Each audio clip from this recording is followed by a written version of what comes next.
Okay, guys, so first, as I have told you, we will have a chapter test first. And then if you have any questions for the test, I can explain some questions and then we will start a new chapter. Okay, guys? So now I will share my screen so you can see the questions in this chapter test, and please prepare a paper and write your procedure in your answer sheet and send the pictures to my email. Don't forget to write your student ID and name on the answer sheet. Okay, so now I will share my screen.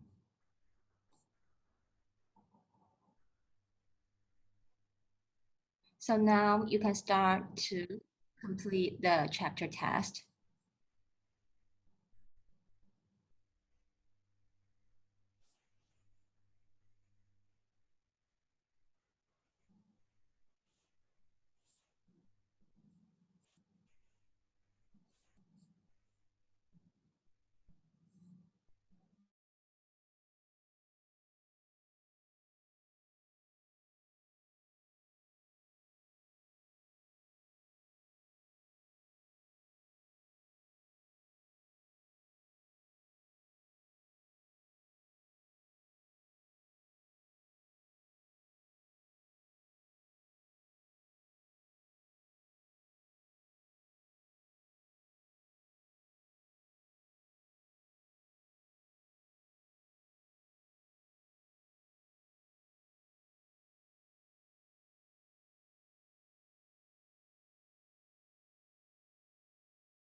And please complete the questions by yourself.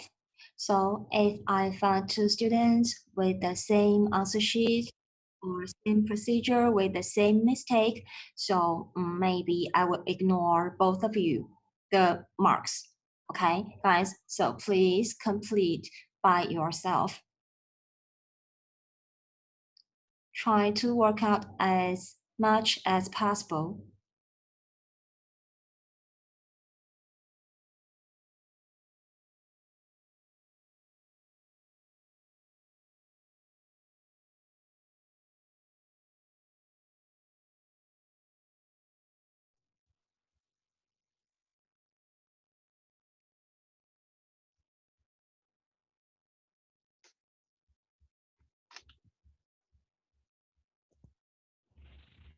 And if you have questions, of course, you can ask.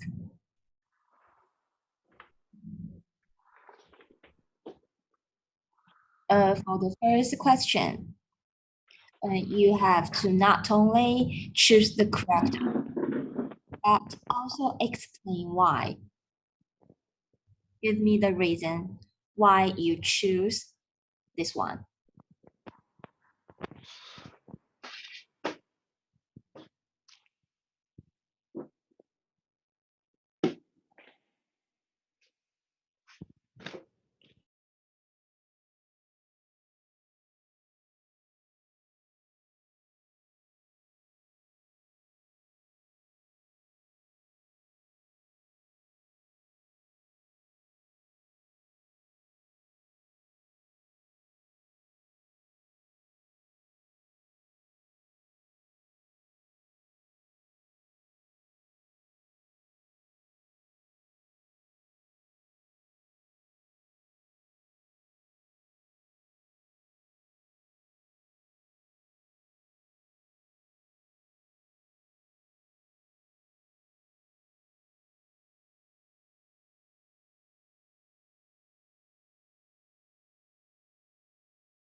Laoshi, how much time do we have? 30 minutes, but now maybe 22 minutes left.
Laushi,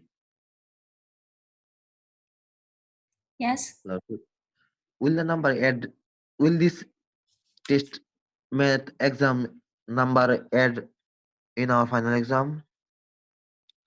Uh, oh, which one? Which Will one this will number show in the final will this exam? number add in our final exam? Yeah, chapter test, the marks of the chapter test will be part of the marks of final exam. How much number? The purpose I show chapter test is to I want your guys to practice more. So This chapter is hard, Laushi. really hard. Yes, Um, Laushi, please do not eat this. You first try to complete by yourself. Maybe there are some questions not so easy, but I think at least 2 questions of them you can complete, you can work out by yourself. And most of them, Yeah, number two or number three. yeah, number 2 and number 3, yes. And number 4, 2, 3, 4. And actually, number 1, I have explained during the class. Number 1 is like MCQ type, isn't it, Laushi? Yeah, I have showed it at the beginning of this chapter. Okay. Wow. So maybe only number 5 we have learned last time, and you find that is not easy to understand. So maybe only one question that is a little bit confused. Number 4. And number 4, try to remember the formulas we have learned last week for parametric equations.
老师,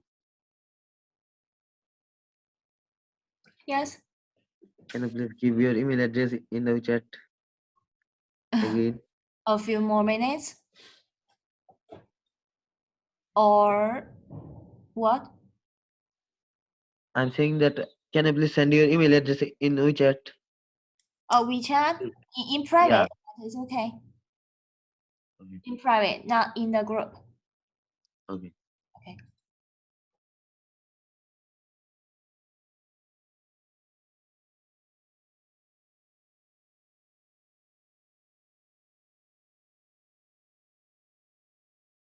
Lao Shi, how much time left, please?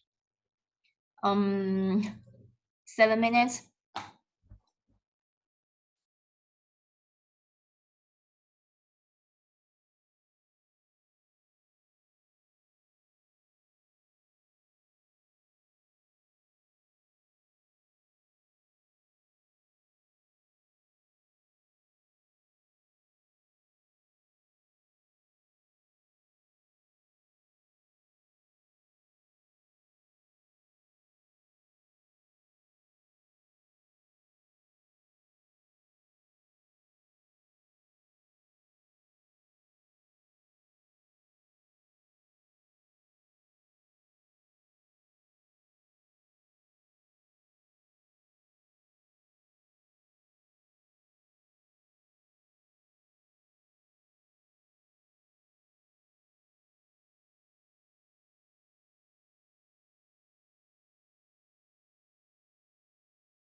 Laushi, I already sent mail. Please check.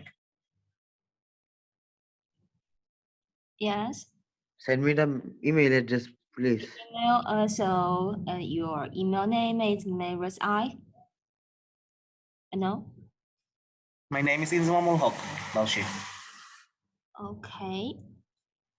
The last three numbers of the ID, that is 109, right? Laushi, yes. Who sent me by email, and the email name is Maris I. Yes, Zummu 864@gmail.com.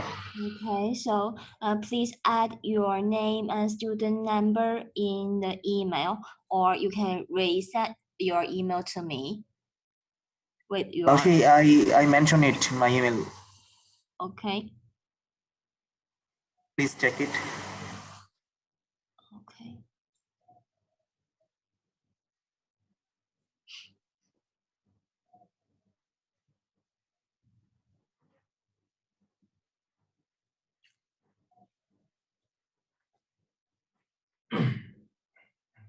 Got it, Laushi? Sorry, I'm checking. Okay, Laushi. Laushi, we need to send our works now. We have also sent. I have also sent. Can you please check? Send your worksheet by email or WeChat in private.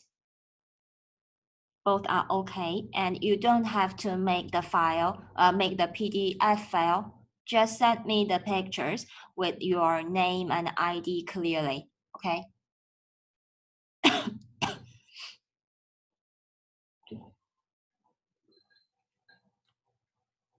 Dashi, can you please check mine? Ariful Hassan.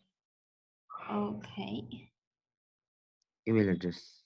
AHTTOPU.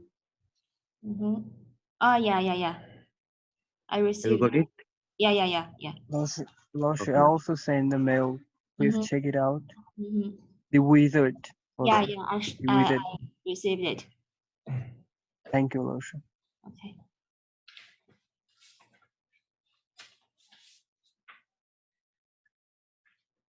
So guys, time is up.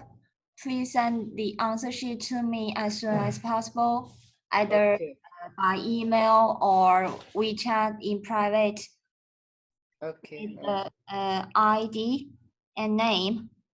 Just pictures are okay.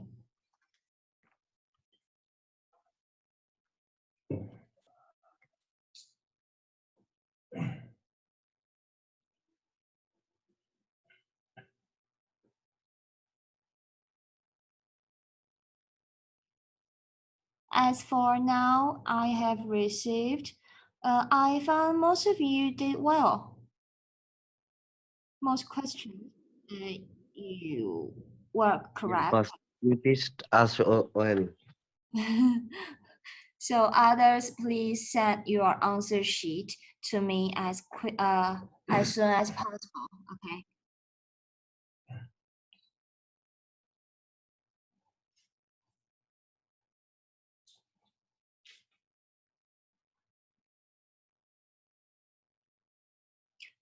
I will give you 3 minutes more. And if you want me to explain some questions in this chapter test, and I will give an explanation. But after I have explaining the questions, I will not accept your answer sheet. Okay, guys? So please send the answer sheet to me as soon as possible. Dashi, honey, you will give us the number. Email? When you will give us the number, this test number. So you mean the marks of the chapter test? Yeah. Yeah. I will not show that in the group, but I will paste the list I have received. And later I will explain the questions. And of course, you will know how many of them you have worked it out correctly, right? Yeah, right. Yeah. Okay, thank you.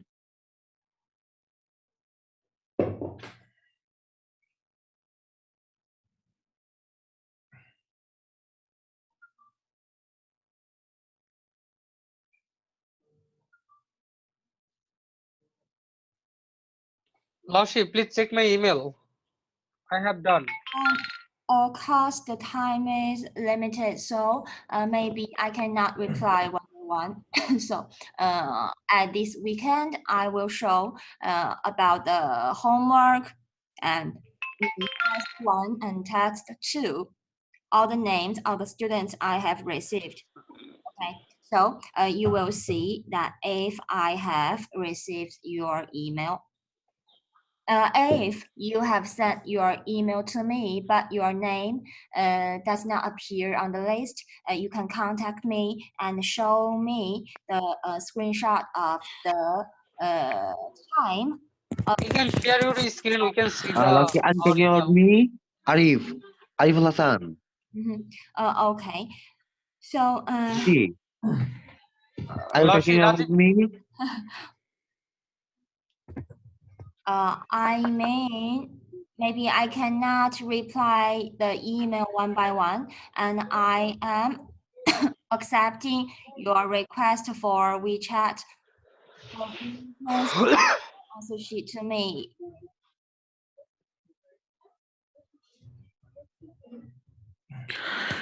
Okay. Ma'am, can you receive my email? By now, I have received, let me count, 1, 2, 3, 4, 5, 6, 7, 8.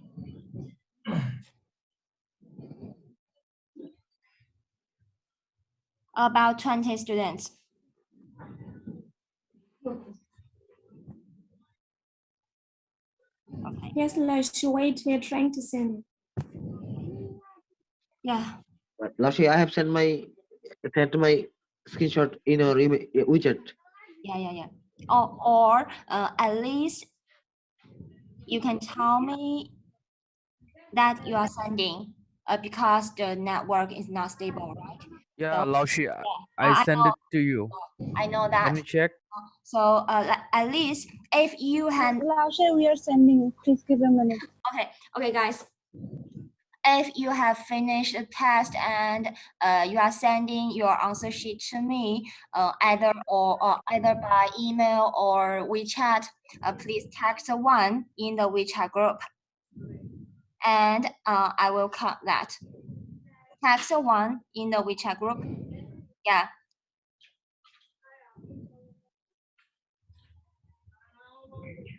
Yeah. Text 1.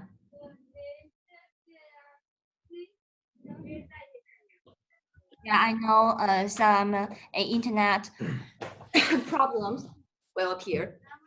Oh, sure. I can't send it to email because I don't know, it's not working, my connection. Can I send it on WeChat? Of course. Okay, thank you. Laoshi, I send it to you, but it's not in order. So is it a problem or should I It send it again? It doesn't matter. Okay.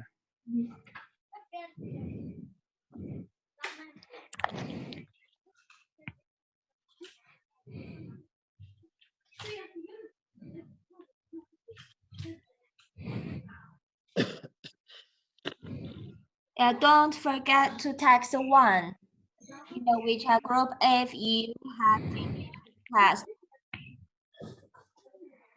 and you are sending the answer sheet.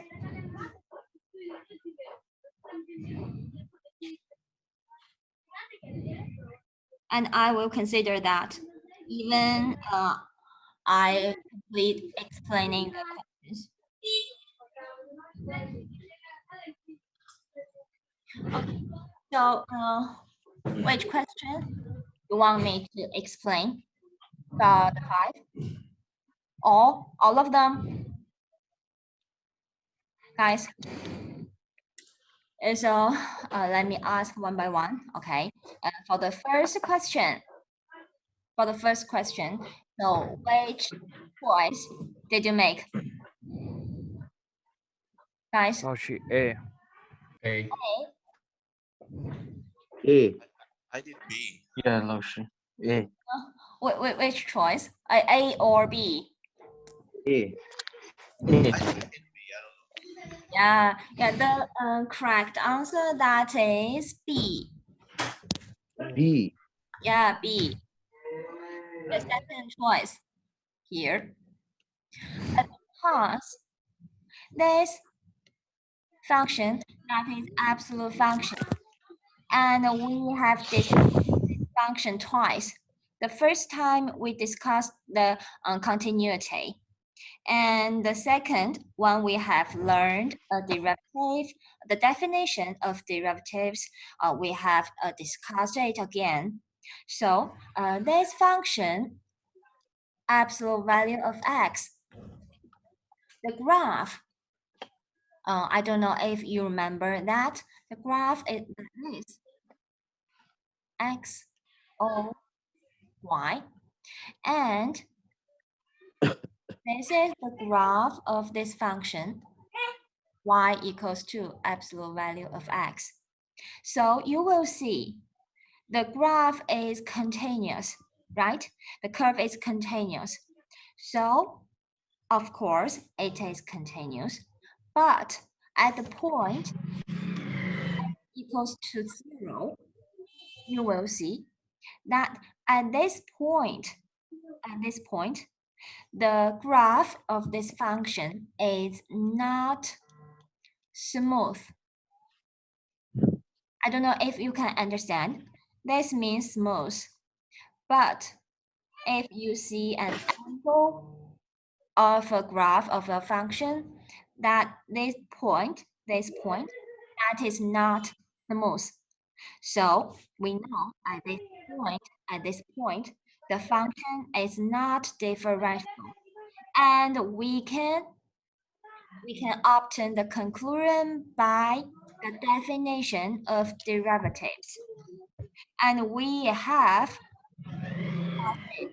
at the beginning of this chapter. So you can find that part in the notes, maybe the third notes, you can find that. So for the first question, we choose B. And if I change the function like this, maybe fx equals to absolute value of x minus 1. So the four choices are the same. Which one will you choose?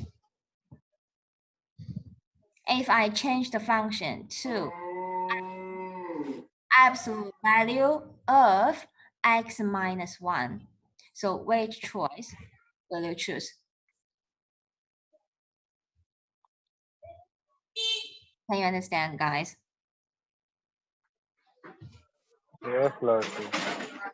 If I made a little change here to the function, and the function that is absolute value of x minus 1, actually, we have the same choice, that the correct answer is also B.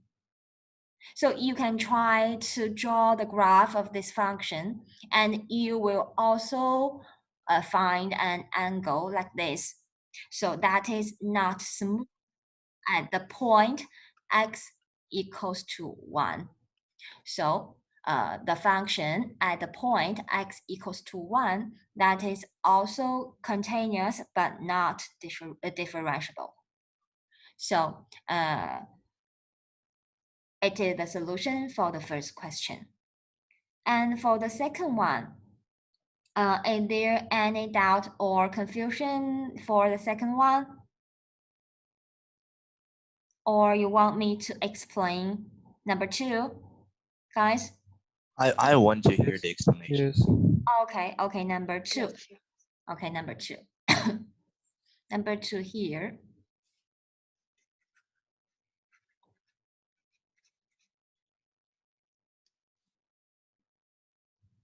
So here, number 2, you should first know that the symbol here means ln, right? And here I want you to find dy by dx. That means I want to calculate the derivative of this function, ln. And you should know that we have learned the formula for ln. That is ln x prime equals to 1 by x, right? So here for the second question, you can first let u equals to 1 minus x squared. And now y equals to ln u, right? So we use the chain rule or from the outside to inside rule, right? So dy by dx equals to dy by du times du by dx. Remember that? So first, we will calculate dy by du. And here, y equals to ln u. So dy by du, we can obtain from this formula, that is 1 by u. And times the second part du by dx here, because u equals to 1 plus x squared, right? So du by dx equals to 2x. So the last step, we substitute u equals to 1 plus x squared back here. So we can get dy by du equals to 2x by 1 plus x squared. So this is the result here. 2x by 1 plus x squared. So this is the solution for the second question. Can you understand, guys? Yes, Laoshi. Okay, don't forget the outside-inside rule. Okay, number 3. Any questions? No. No? You can solve it for us. Okay, number 3, the answer, that is, remember that? You have just worked it out. The first y prime equals to ln x plus 1, right? And so y double prime equals to 1 by x. So this is the solution for the third one. You can check if you get the same answer. So number 4. Do you have any questions for number 4? Yes, Laoshi. Yes. So here, you should first know that if we want to solve parametric equations, first, dy by dx equals 2. Here, we both divide dt up and down. So that means dy by dt, dx by dt here. So you just calculate one by one. So dy by dt here equals to that y equals to t sine t plus cosine t, right? So we first use the product rule here. So that equals to sine t plus t times cosine t, right? And then the second part, minus sine t. And here, sine t can be cancelled. So that equals to t times cosine t.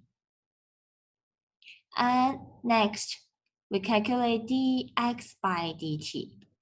Since x equals to sine t, so dx by dt equals to cosine t.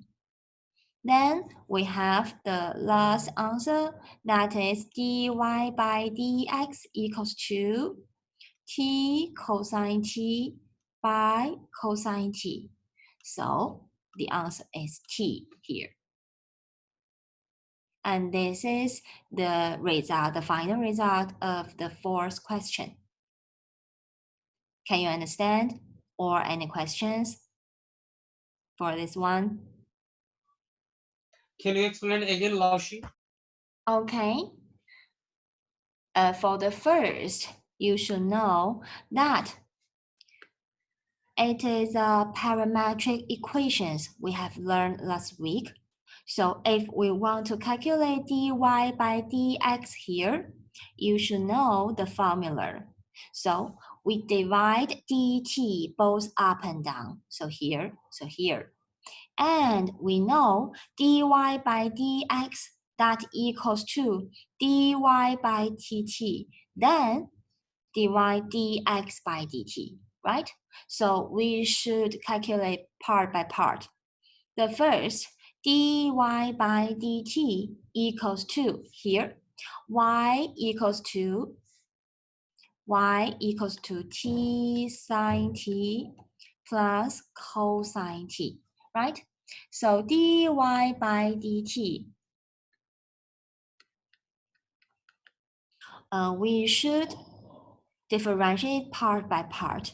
So the first, that is d t sine t by dt, and then plus d cosine t by dt, right? We use the sum rule. And then the first part, t times sine t, and we will use the product rule. That equals to dt by dt times sine t, then plus t times d sine t by dt, right? And don't forget the last part, that from the formula, cosine t prime equals to minus sine t, right? So here we minus sine t. So we can see that dt can be cancelled. So that is sine t. Then plus t times d sine t by dt, that is t times cosine t, right? Because sine t prime equals to cosine t here. So here that is t times cosine t, and then minus sine t. And we know sine t can be cancelled. So we have dy by dt equals to t times cosine t. And then dx by dt, this part is easy. From the formula, we know that equals to cosine t. So finally, we again use this formula dy by dx that equals to dy by dt, so t cosine t here, and then dx by dt, cosine t here. So cosine t can be cancelled, so that equals to t. So we can get dy by dx equals to t. Can you understand now?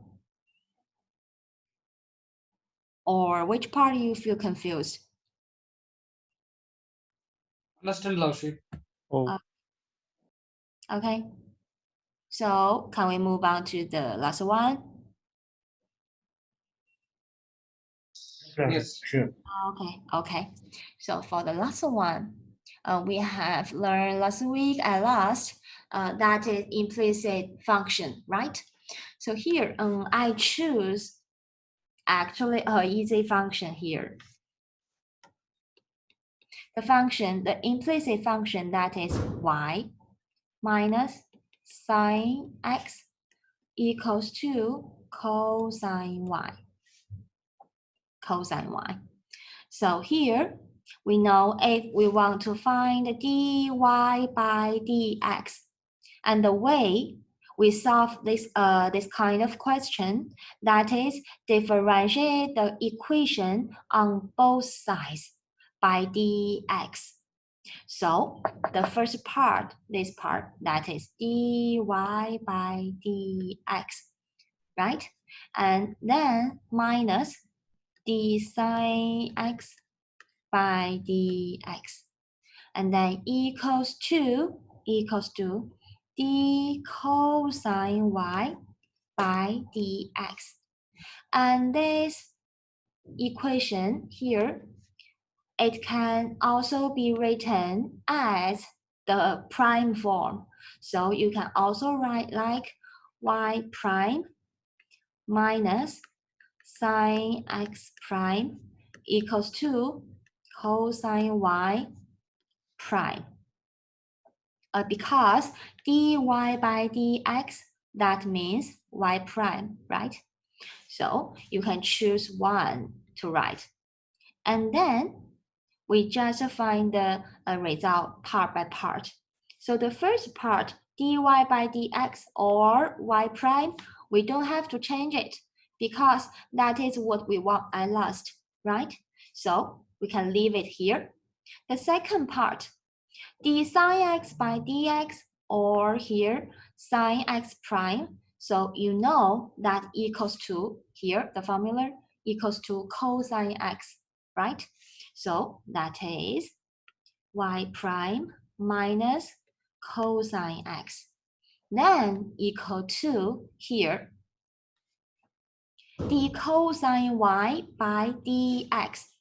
Don't forget that y is also a function of x. So here, cosine y, it can be treated as a composite function. And we will use the chain rule. So from the outside the function, that is cosine, right? So the cosine prime equals to minus sine y, right? And times inside prime. And inside prime, that is y prime. Y prime. So we know that we want the final result, that is y prime, right? So we move the right part to left. So y prime plus sine y times y prime equals to, and this part to the right, equals to cosine x. So we can find that y prime equals to cosine x by 1 plus sine y. So this is the final result for the last question. Can you understand, guys?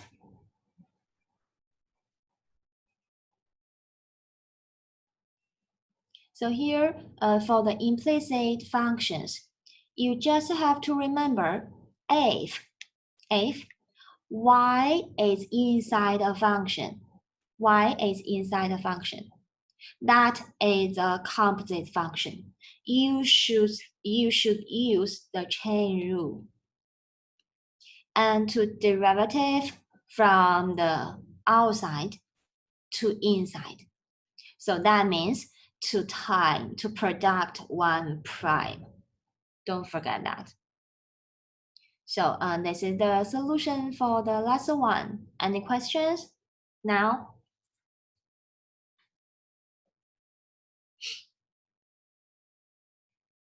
And so all of you have finished sending your answer sheet. Yes, Laoshi. Yes, Laoshi. One moment, and I will accept the requests of 2 students. So you can send your answer sheet to me by by WeChat in private. Okay. And later I will check one by one. So here is the chapter test. Actually, maybe some is a little bit difficult, but most of them are not. So I think from my chapter test, you will know that what kind of questions will appear on the final exam paper. So you should know. It's scroll below. I have to take photo. You said you have to take photos, or that is too difficult. Take a screenshot. You mean screenshot, Laoshi? No, I'm using. Oh, a screenshot, right? Yeah. Yeah, Laoshi, he meant a screenshot. Okay, okay. And I will send this part, all the procedures as whiteboard notes to the WeChat group, so you don't have to. You don't have to take photos. Okay, thank you, Laoshi. Okay, Laoshi. So by now we have learned how to calculate the limit and how to calculate the derivative. So from this chapter, we will learn in our book, Thomas Calculus, that is chapter 4. We will learn the applications of derivatives. So this is a new chapter, chapter 4, here. And in this chapter, we will learn how to use derivative to solve some problems. So the first, this week, we will first learn what is extreme values of functions.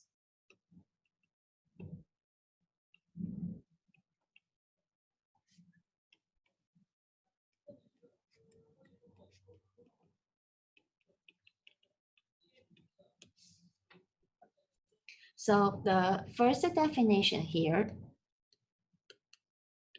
that is about absolute maximum and absolute minimum.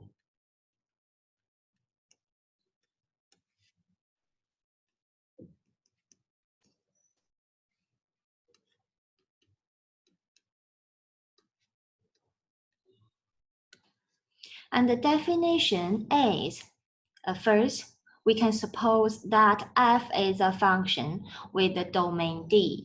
So f is a function and D is its domain.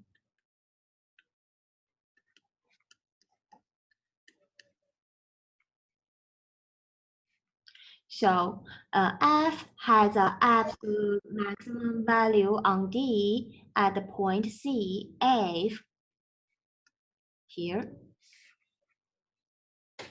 if fx always smaller or equal to f of c for all x in the domain. What that means all the values of other points is smaller than the value at this point. So you can see from the graph, if this is a function, this is a graph of a function y equals to f of x. You will see the point C is here. Oh, sorry.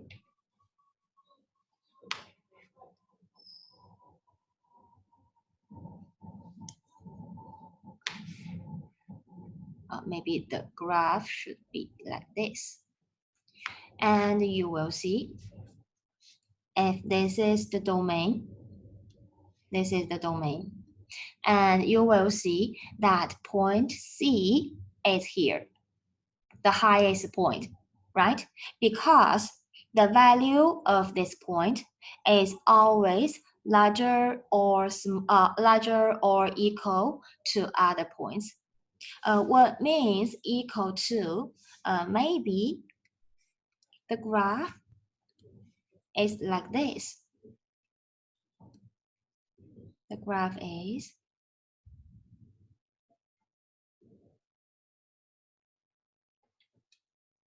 I will use the right color to show the graph. So maybe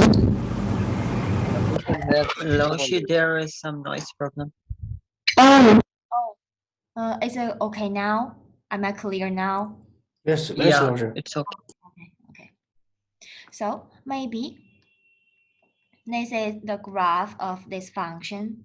So you will see the points at this part that are equivalent, that are equal, right? So other points here, maybe now here, or the graph can be like this, right? Other points, the value of other points are all smaller or equal to the values of this part, right? So we know this part, this point C, we call it absolute maximum. And what means absolute minimum? That means all the values of the function are larger or equal to the value of C. So we call this is absolute maximum. And this is absolute minimum. And you can see the definition on the book that is written very clearly. So you can see if all the values of the points except this point C are all larger or equal to the value of this point, that is absolute minimum. So maybe the function is like this.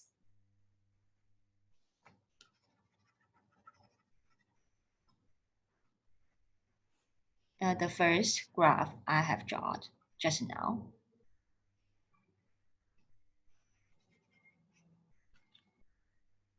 So maybe we can draw the graph like this. And this is the graph. And you will find this point is the point C, right? Because other points in the domain, the value of other points in the domain are all larger or equal to this point. So if I have gave you a domain, then you will find only one absolute maximum or absolute minimum. There is only one in the defined domain. So I don't know if you remember the graph of the function sine x or cosine x. For example, sine x. And the graph of sine x, that is like this. And its domain, that is all real numbers.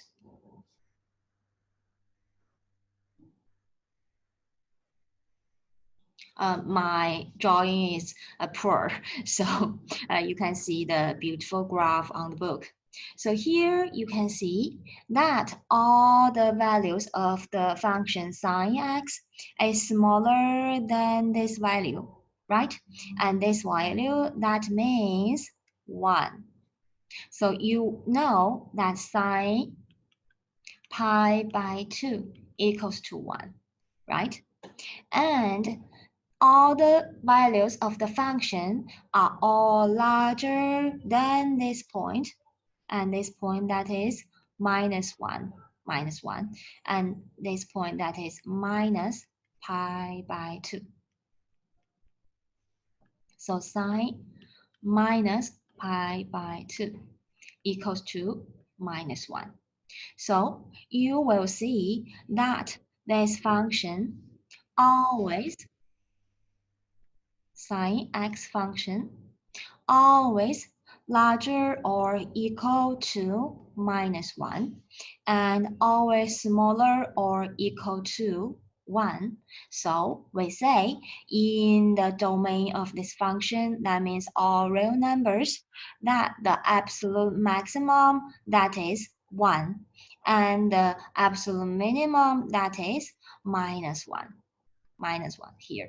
Can you understand, guys, what that means? No, Lordship, please repeat again. No, Lordship. Can you repeat it again? Okay. I will give you another graph here. Yeah, Lordship. Here, I have a function that is y equals to x. And here, I will give you an interval that is a closed interval from minus 1 to 1 here. So can you draw the graph of this function from minus 1 to 1? Do you know how to draw the graph of y equals to x? That is remember that? I think you have learned that in mathematical foundation, right? It's just an example. Y equals to x is a line. It's a line passed through the origin. And passes the origin, right? Yeah. Yeah. And passes, 1, 1. Passes the point 1, 1, right? It is 1, 1 at this point. And this point makes a line, right? In the plane. So we know that is a line. Y equals to x. It's a line. It's a line, sorry. It's a line here, passes the origin. And here I have gave you an interval. The interval here, that is from a closed interval from minus 1 to 1. And we know that 1 here, the interval means x should be in this interval. This symbol means yin. And in this closed interval from minus 1 to 1 here. And here is a point x equals to 1, y equals to 1. So the graph is stopped at this point. And start from minus 1. We know if x equals to minus 1 and y also equals to minus 1, right? So here, maybe this point that is minus 1 here. And this point that is always minus 1. So we can take part of this line. So this red line is the graph of y equals to x. The domain is a closed interval from minus 1 to 1 here. So can you tell me, guys?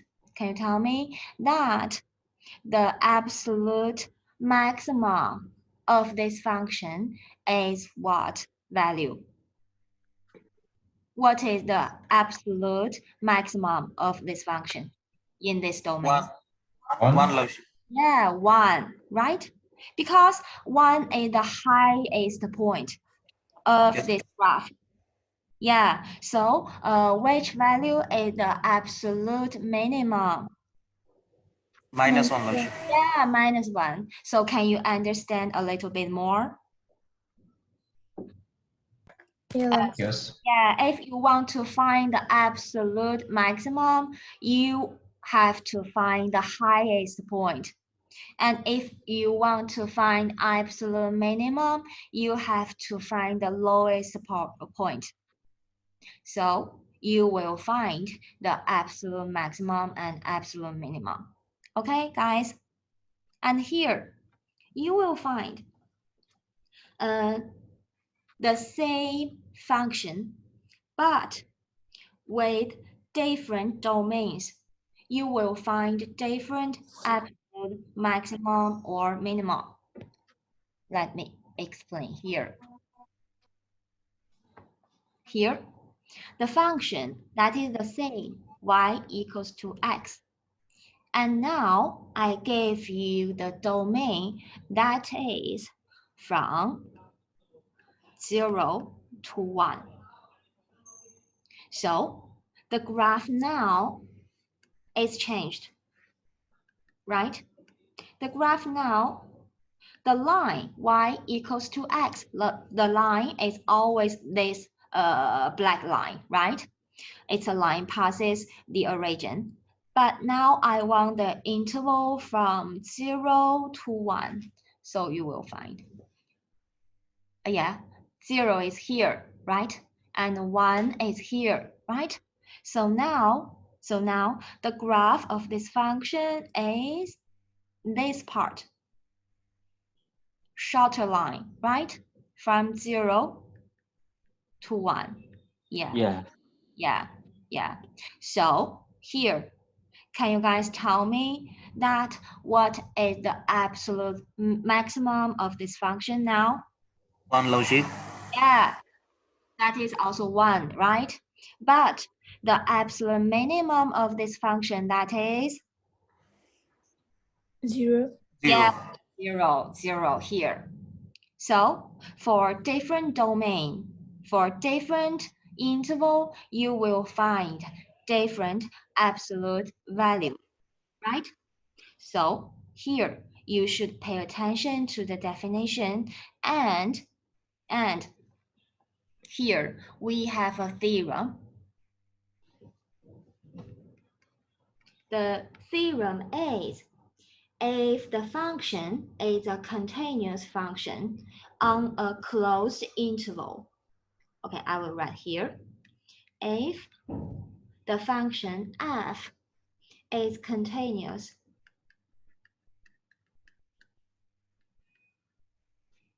on a closed interval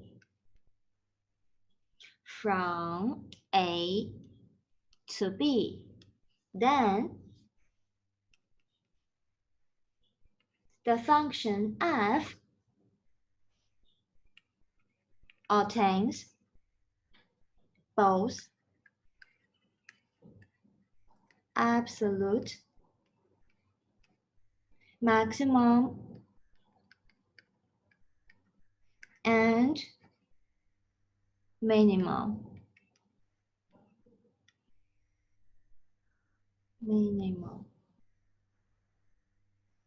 So that means if f is a continuous function on a closed interval, here closed, you have learned that this is open. This is an open interval, right? And this is a half open, half closed interval, right? Remember that? Remember that, guys? You have learned in mathematical. Yes. Yeah. Do you guys know that you have changed your teacher?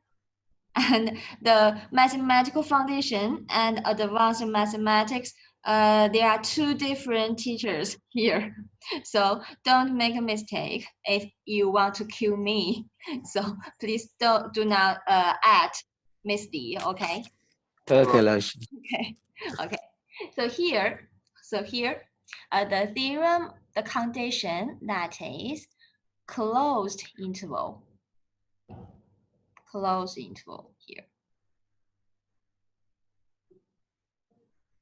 Okay.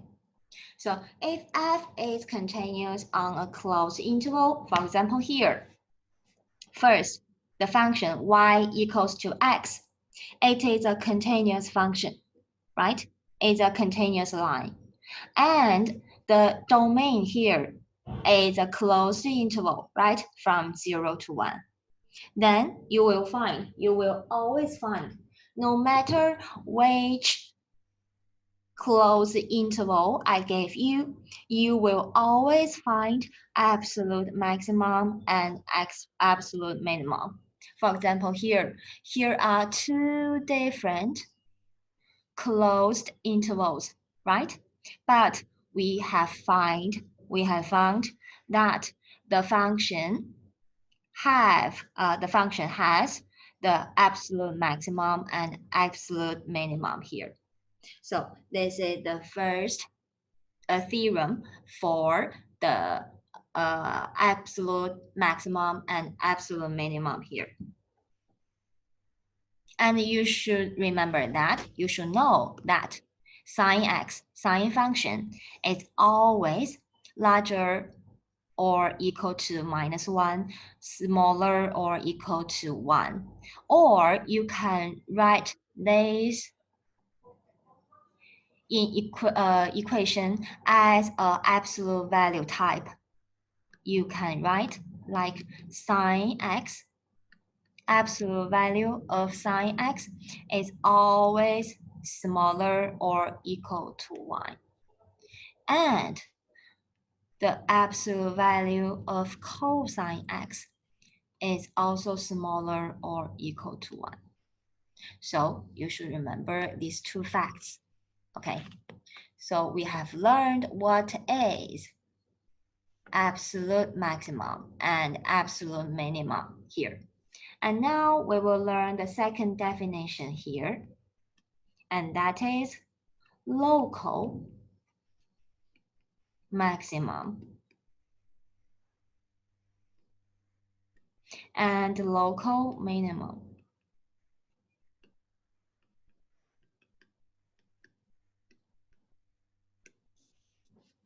And that means if f is a function and it has a local maximum value or local minimum value at a point, that is here. If f of x is always, here we first write the maximum, so smaller or equal to f of c here for or x in some open interval containing c.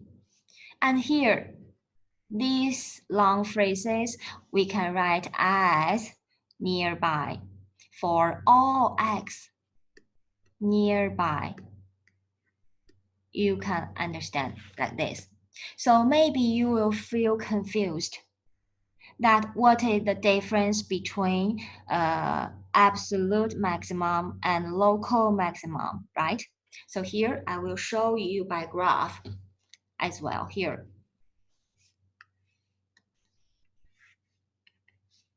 So here is a graph of a function, and maybe the graph is like this. This is the domain, and the graph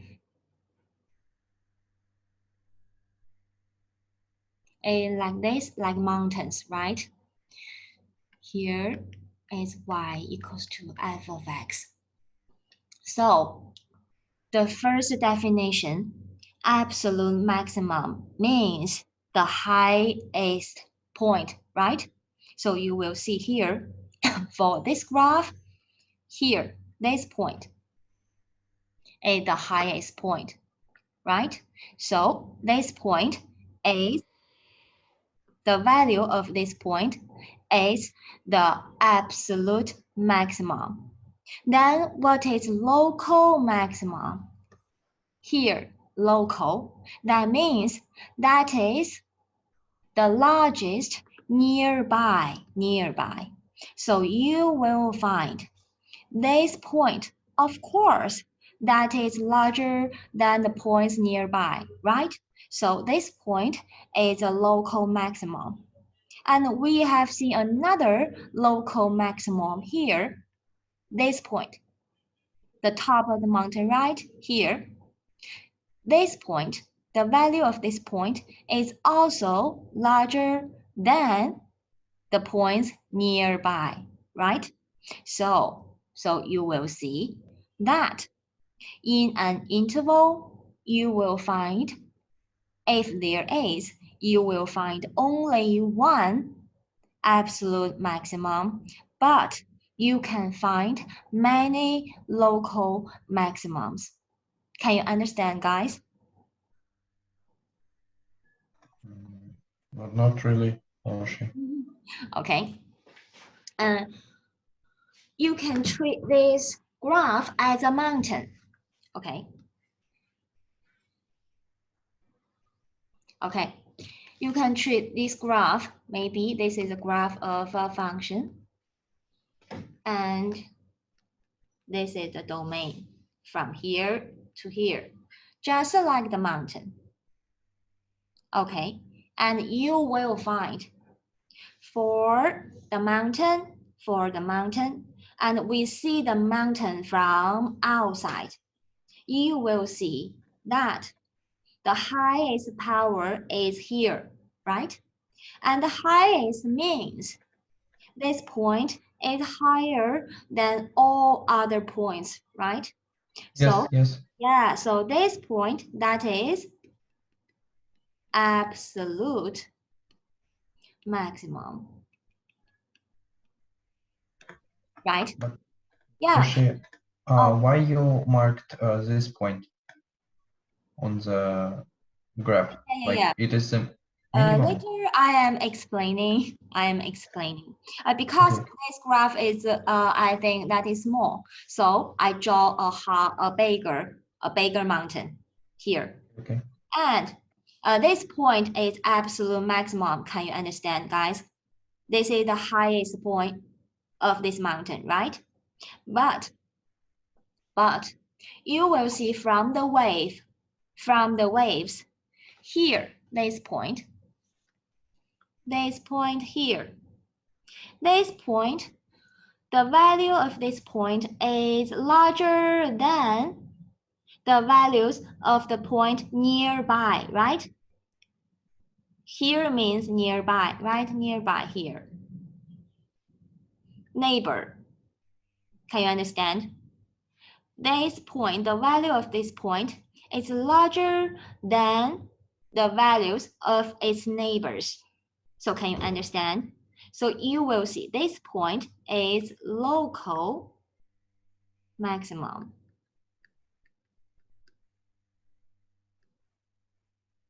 And you will also find this point, right?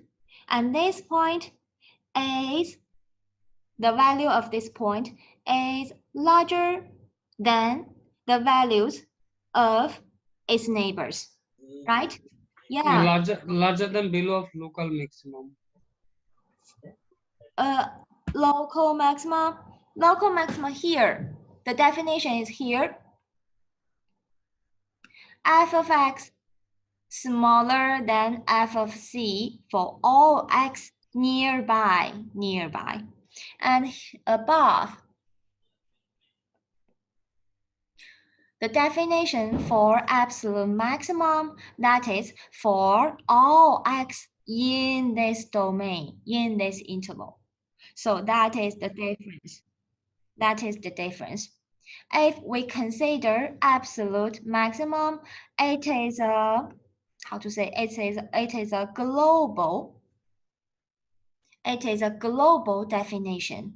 We find the point from outside. And here, this definition is a local definition. We just compare the values of this point with the values of the points nearby, its neighborhood. So we just compare its neighborhood. some open interval contains C, right? So here you will find this point is local maximum because it is higher than other points nearby, right? And here this point you will find that this point, the value of this point is larger than the values of the points nearby. So this point is also a local maximum. And this point also local maximum. This point maybe you will find this point. I will draw it more clearly. Okay, like this. So this point is also a local maximum. So can you understand a little bit more what means local maximum? Yes. It's a Yes. yeah, it's a definition. You can Yes, Laoshi. just compare the value of this point with the points nearby. But the absolute maximum you should compare with all the points in this interval, right? So we say that this definition, absolute maximum, is a global definition. Can you understand? Yeah. So can you guys tell me what means local minimum? That means f of x is always larger or equal to f of c for all x nearby, right? So first I will find that this point is local minimum, right? Because the value of this point, is smaller than the values of the points nearby, right? And you will also find that this point is also a local minimum. And others here, maybe here. Here 4 points are all local minimums. Can you understand, guys? Because we only consider it nearby. Can you understand? Now? Lordship, please repeat again, Irma. So first, you should understand the local maximum. And local minimum, that is the opposite definition, right?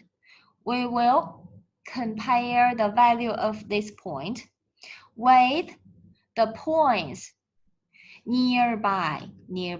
We just compare the value of this point with the values of the points nearby.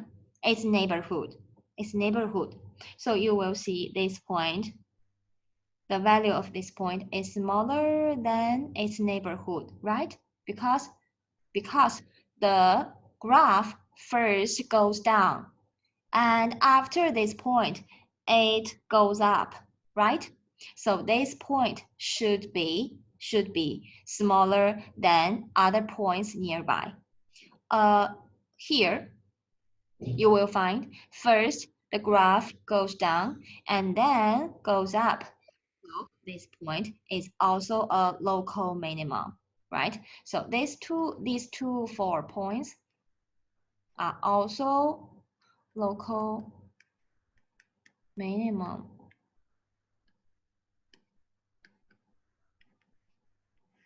But if I want to find absolute minimum, I should I should compare all the points and find the lowest point, right? So maybe from this graph, this point, right? This point should be absolute minimum. So you should remember that absolute maximum and absolute minimum, they are global definitions. And the local minimum, local maximum, they are local definitions. We just compare nearby. Okay, guys? So I will give you some time to understand it. Okay, so now we will take a 15 minutes break.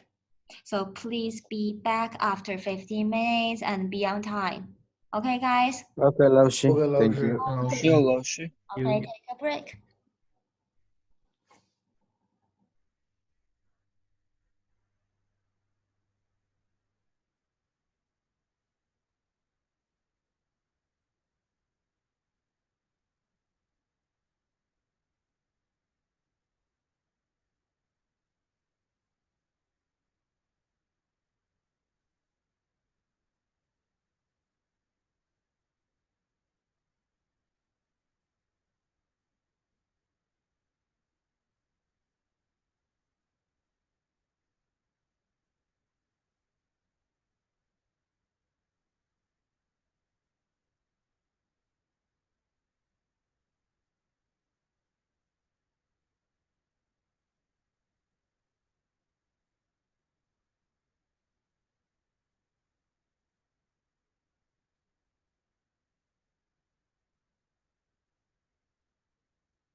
Hello guys, back to class, please.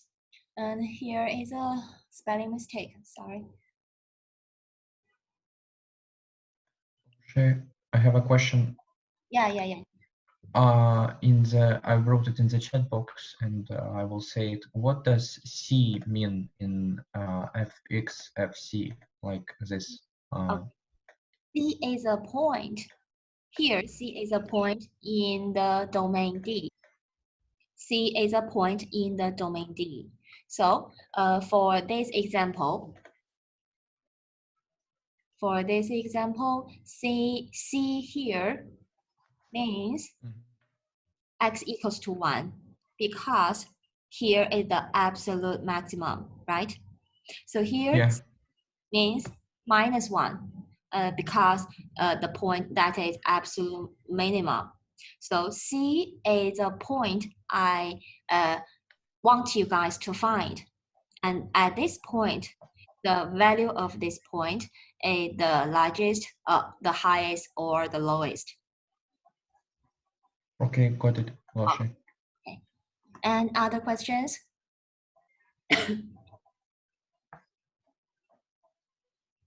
Okay, no questions, right? So here we have learned the definition of extrema here. So the absolute maximum and absolute minimum, we call it global extrema. So here I will write it.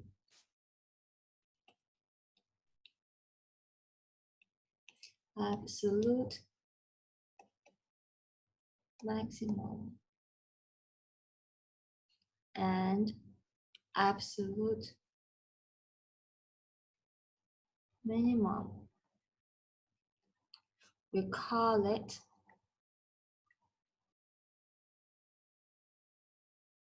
global extrema.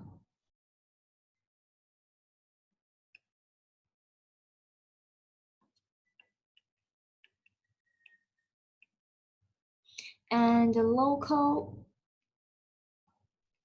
maximum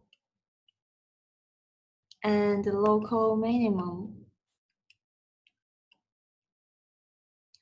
we call it local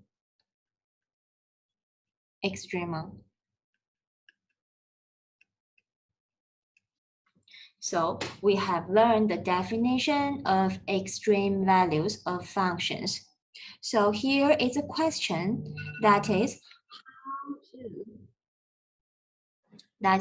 how to find the extreme values of a function. So here we will have a theorem 2. That is the first derivative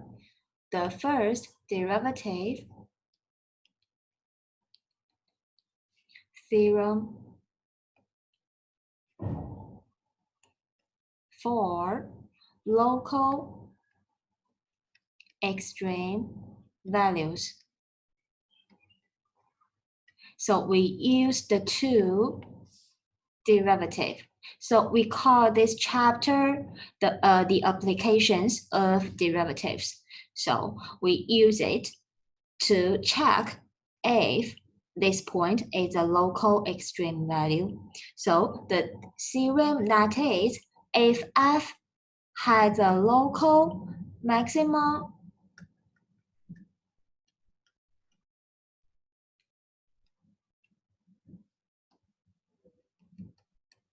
you can also find this theorem in the book, or local minimum. Then at an interior point, I will explain interior mean later, of C. Of interior point C of its domain. If f has a local maximum or minimum at an interior point C of its domain, and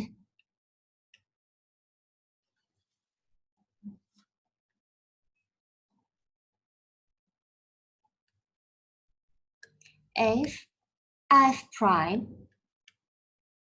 is defined, that means the function is differentiable at this point. So what that means, f prime is defined at this point C. So we can get the conclusion, then f prime C equals to 0. That means the derivative at this point is 0, So this is the first derivative theorem for local extreme values. So here I will explain what means interior point here. Interior point, for example, this is domain.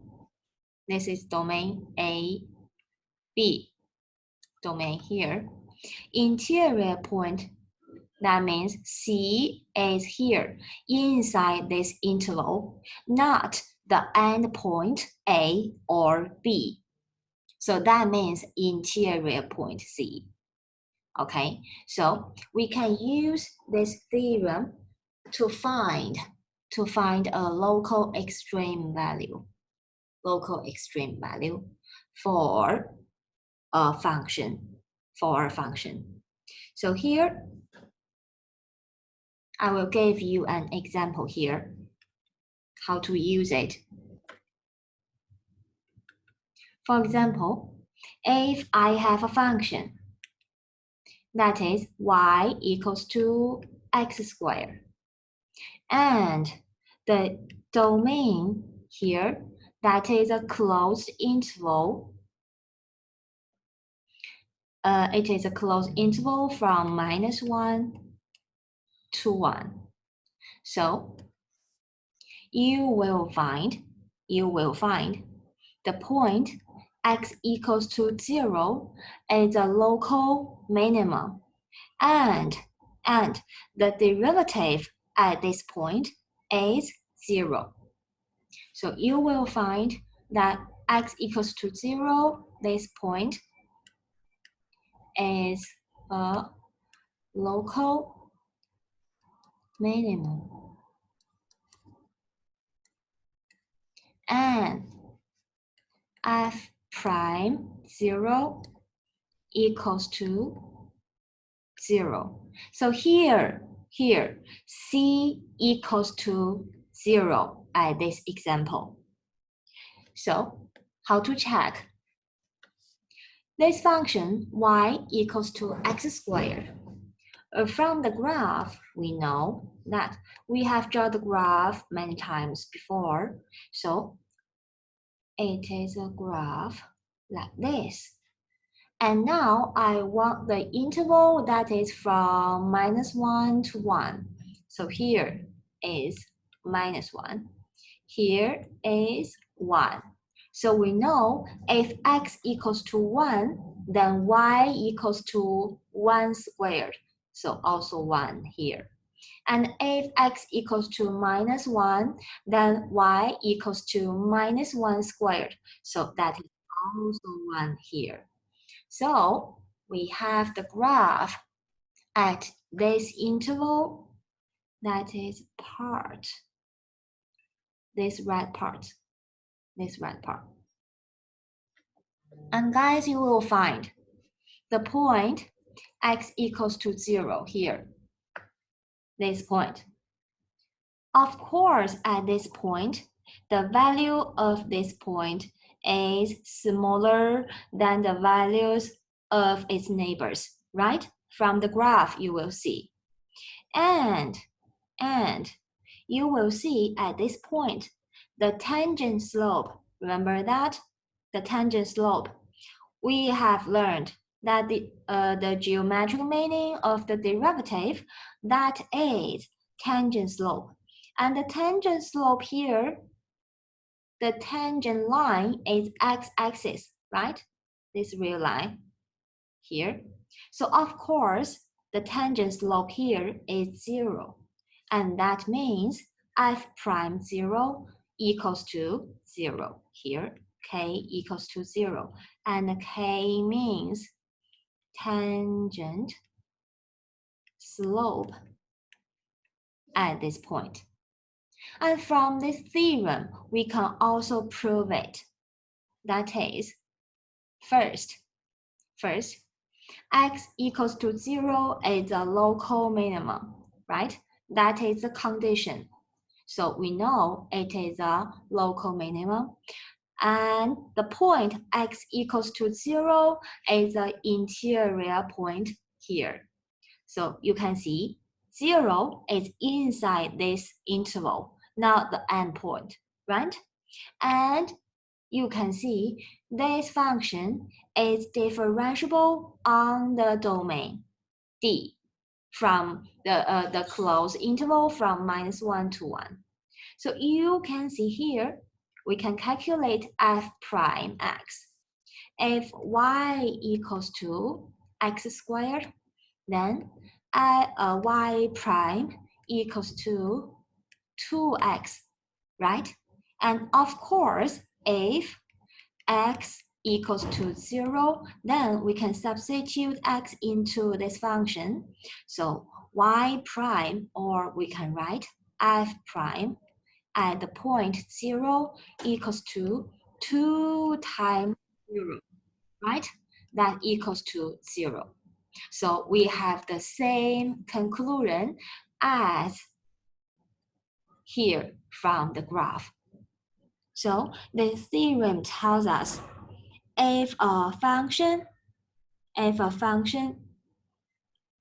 is differentiable at the local maximum or local minimum, that we can get the derivative of this point is 0. So you will find this point from by this theorem. So here we will find some fact. That is, the places where a function can possibly have an extreme value. So here we can get a conclusion or a summary. Okay, who has a question? You can ask me. I have a question. Could you please repeat what interior point means? It's like the blue one on the graphic. Yes? Okay. The interior point here, for this example, that is 0 here, C, here, 0. Yeah. But interior point, that means, for example, here is an interval from A to B. It is an interval from A to B, and it is a closed interval, right? The point A and B, we call it endpoint. And the points inside this interval, for example, here, a little bigger than A, or here, smaller than B. These points, we call it interior point. That means the point inside the interval, not the endpoint, Got it. Thank you, Loshe. Okay, welcome. Other questions? Okay, no questions. Okay, here, so we can get a summary.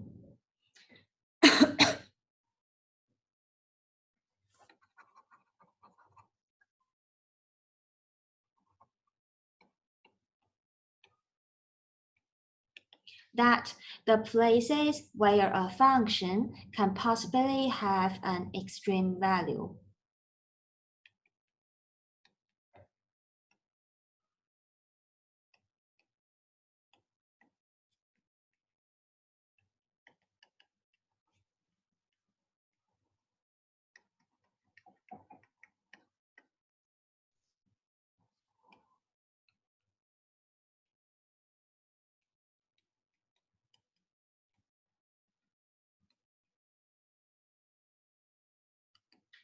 there are three places.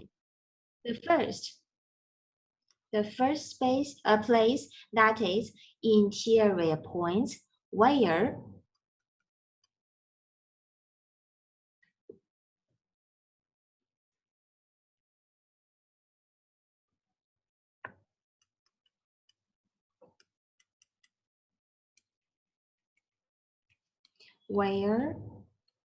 f prime equals to 0.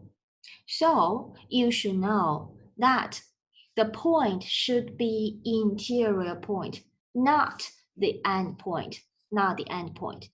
That is the first place. And the second that is the interior point where f prime is undefined. Interior points where f prime is undefined. So you can see from this example here, the point x equals to 0, it is an interior point, and f prime at this point equals to 0. So this point could be an extreme value, right? And of course, it is an extreme value. And what made the second place, interior points where f prime is undefined. So we again look at this function, y equals to absolute value of x. So we again draw this graph. So remember it, we draw this graph many times. So here, this graph. And I will give you an interval, for example, also from -1 to 1 here. Here is -1 and here is 1. So you can see at the point x equals to 0.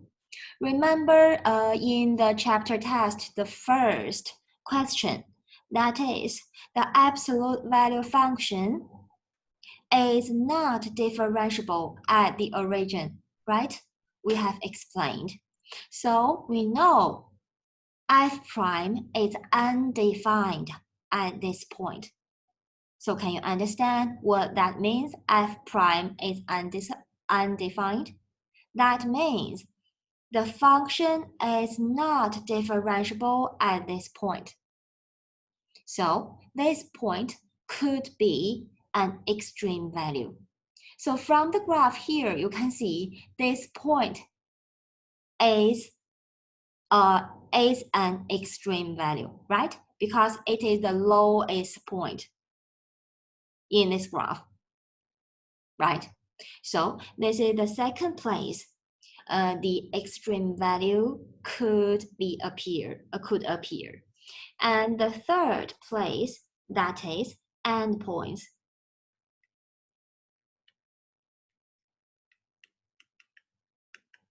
Endpoints of the domain of the function.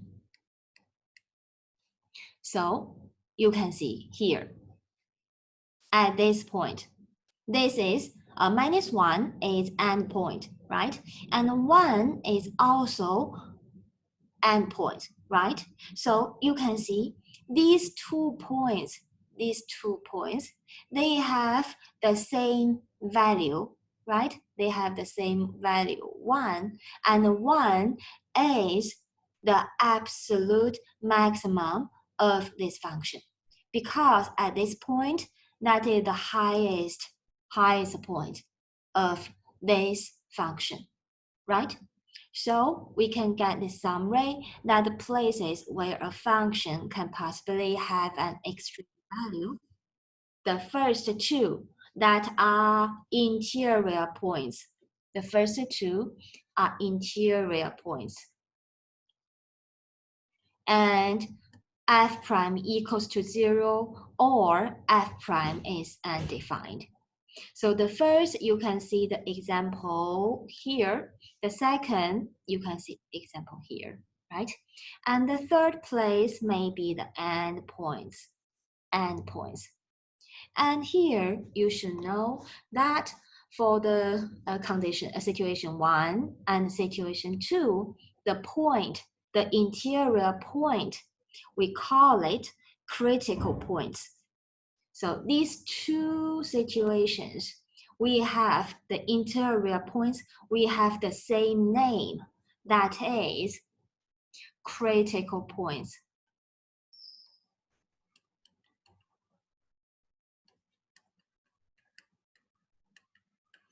Critical points. So you will see that if I want to find the extreme value that possibly appear critical points or endpoints, then we can compare them to see which is the largest and which is the smallest. So here is the summary, and I will give you an example to show how to use it to find the extreme value here.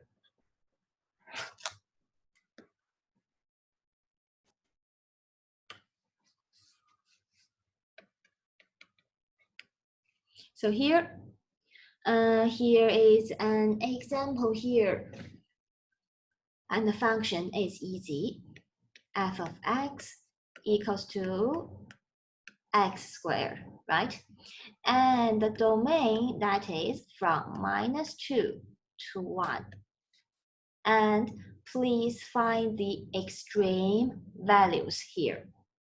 So we should find all the critical points and all the endpoints, and then compare them to find the extreme values. So first, we find the critical points. As we know that this function is differentiable on this closed interval, so f prime is always defined on this interval. So we just find f prime equals to 0. So the first, for the critical point, we can first calculate the derivative of this function, that is f prime x equals to 2x. And the second step, we let f prime x equals to 0. And that means 2x equals to 0, right? So we can find x equals to 0. So you find that the critical point, that is x equals to 0. And we can skip number 2, right? Because I have explained the function is differentiable on this interval, right? And now we find the endpoints. And the endpoints, that is clear here, x equals to -2 and x equals to 1, right? Here we can write values. And endpoint values, that is f of -2 and f of 1, right? So we can substitute -2 into this function, that equals to -2 squared. So that equals to 4. Equals to 4.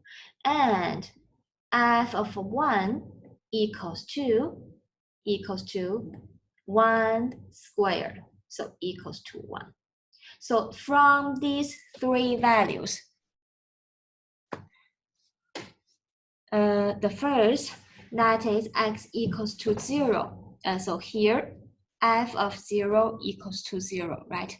We substitute x equals to 0 back to the function. So that equals to 0. So we have three values. The values f of 0 equals to 0. And the second, that is f of -2 equals to 4 here. And the third, that is f of 1 equals to 1 here. And the last step, we compare these three numbers, these three values, and pick the largest. Pick the largest, of course, 4, right? So that is extreme values. We can call that is absolute maximum, right? And the absolute minimum, that is 0, right? So we can get the conclusion that is, thus we have the extreme values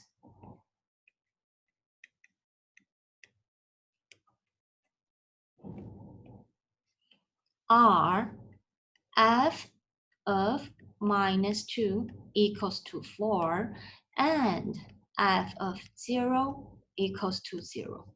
So we have completed this example. So any questions about this example? Laoshi, why do we need to square this? Because of the function? Because of this? Yeah, because of Okay.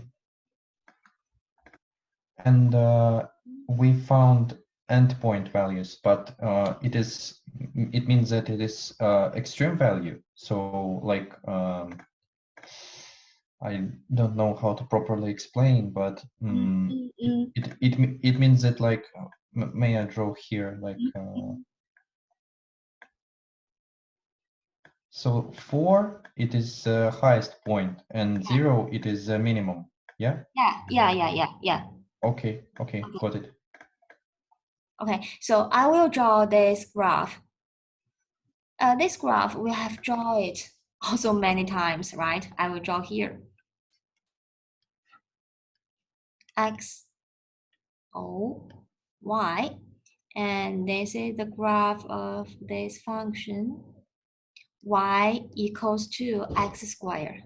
And now the interval that is from -2 to 1, right?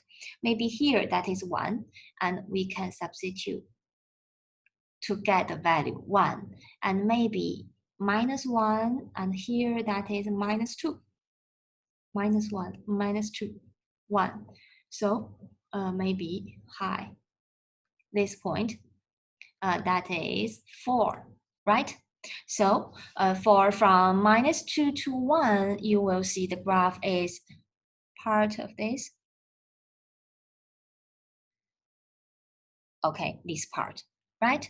So of course, you will see from this graph, the highest point, the absolute maximum, that is x equals to -2, and we can find the value that is 4. Yes, we got 4, right?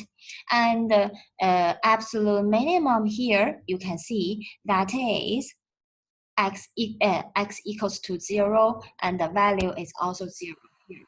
So here you can see this is the lowest point.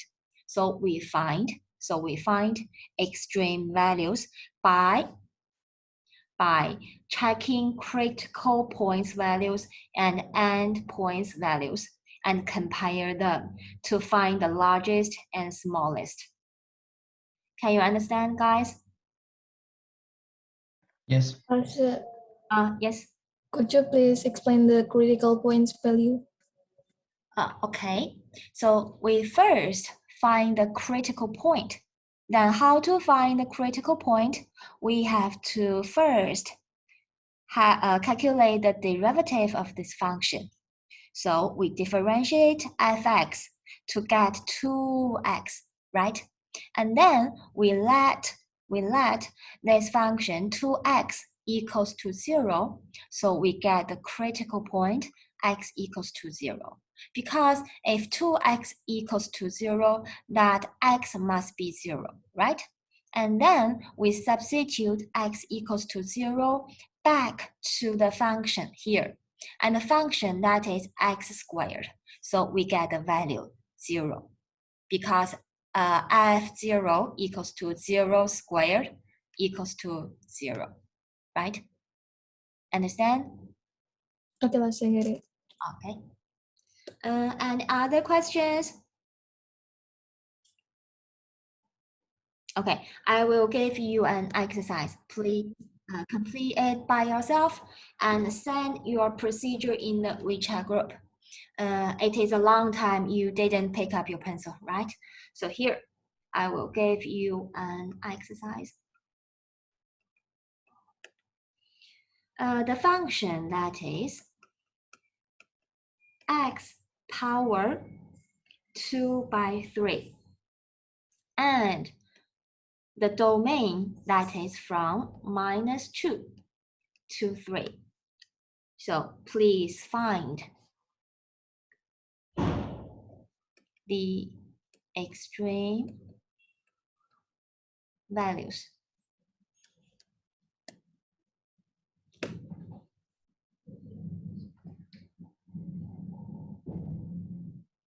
For this function, you will see it is not easy to draw the curve, right? So you have to find the extreme values step by step here. Okay, the question is here.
Hello. Yes, who is asking?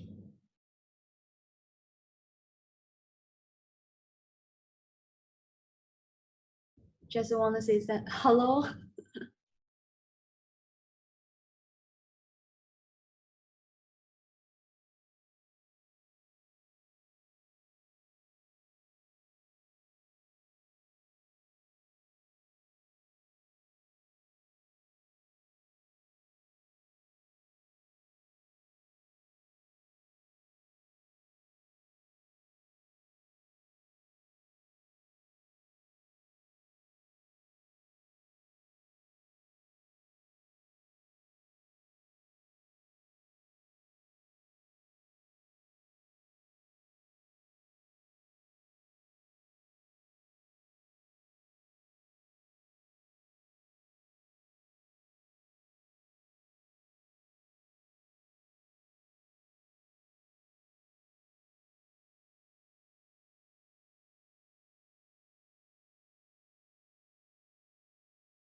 Actually, by now, I didn't see one totally correct answer. So try to think it again.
For the critical point, think it twice, and most of you make the same mistake.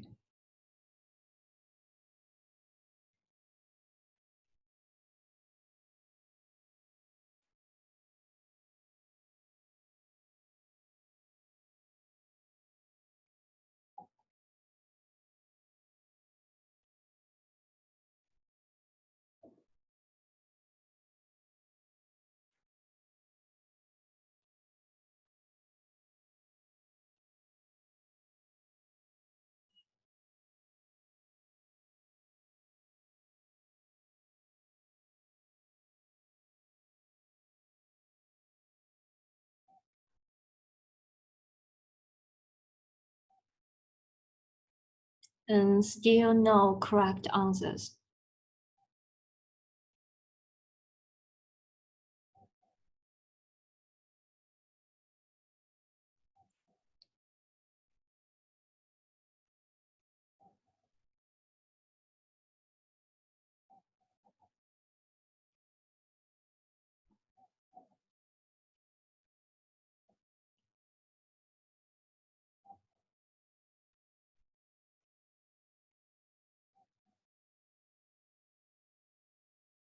For the critical point,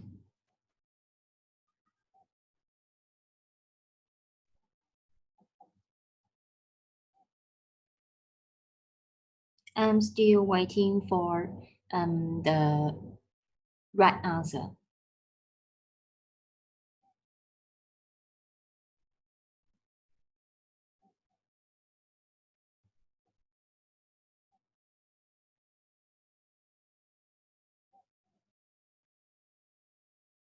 And one student is nearly.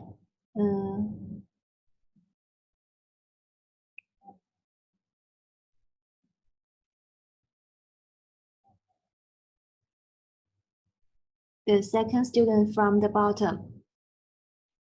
Nearly the correct answer, but try to think it again. And others, you can see, you can check this picture I resent to the WeChat group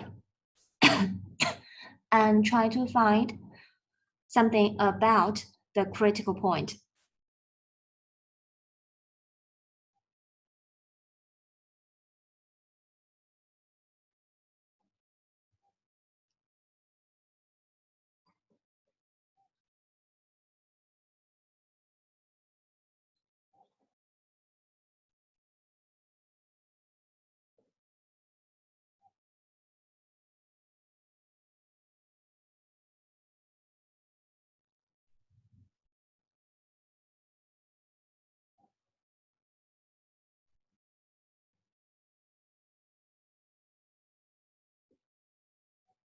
You can correct your answer sheet to see if you can get the correct result. I'm still waiting for the correct answer, even one student.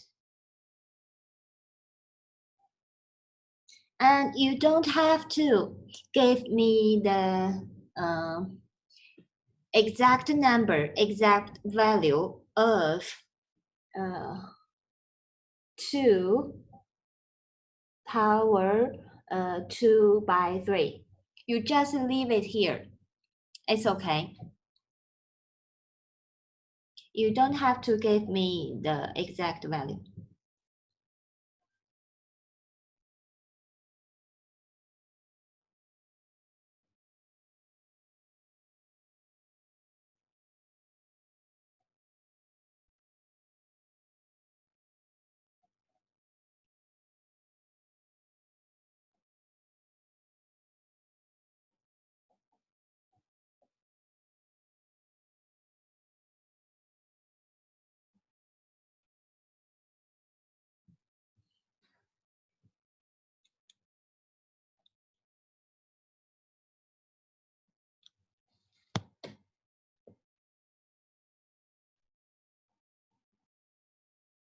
Anyone want to send the procedure of this question? Still, no one gave me the correct answer.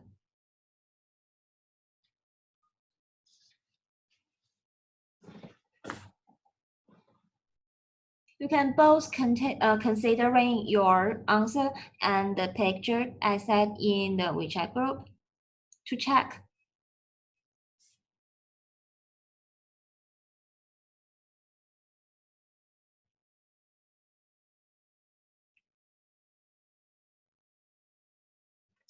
Okay, I will scroll up to let you see the definition of critical points here.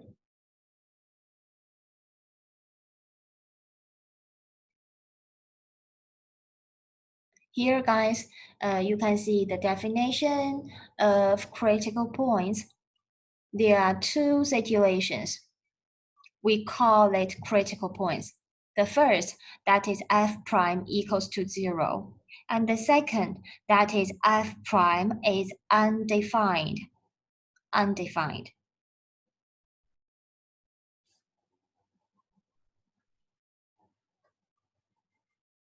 Yeah, okay, I see one correct answer.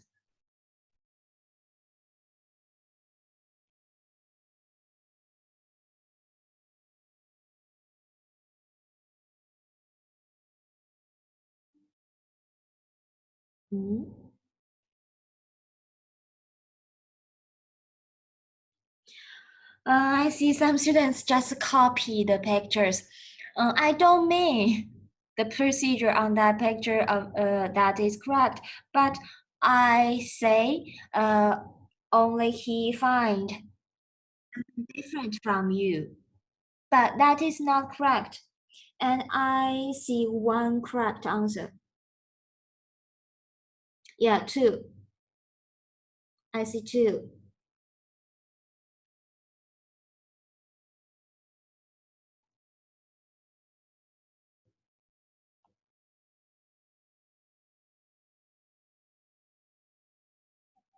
I will give you a remark here.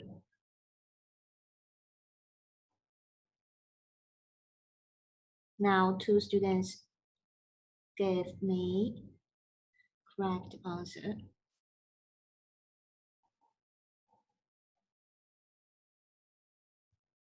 Okay.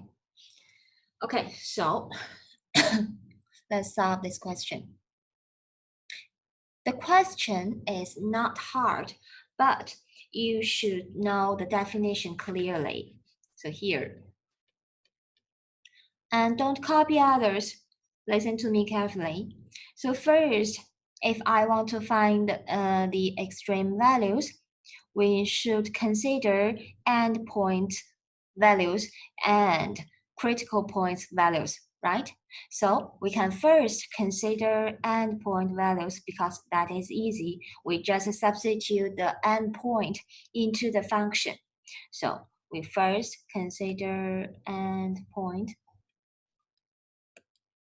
values. And here the endpoint, that is -2 and 3, right? So first, f of -2 equals to -2 outside power 2 by 3. So you can just leave the value here, the constant here. You don't have to calculate it. Okay, guys?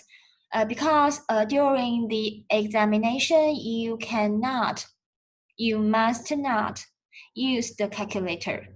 So you don't have to give me the final result. Just leave it here. Or you can write like this. -2 power 2 by 3. That means -2 squared and square root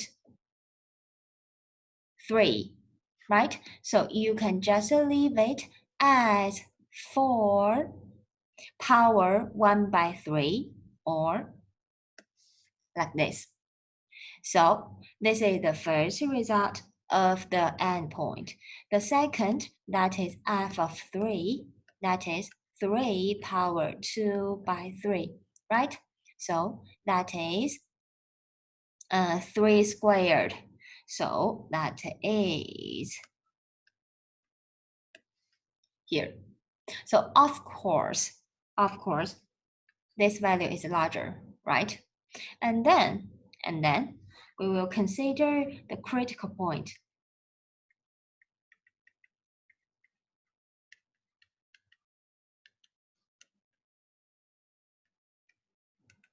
So we all know the first step, that is to calculate the derivative of this function.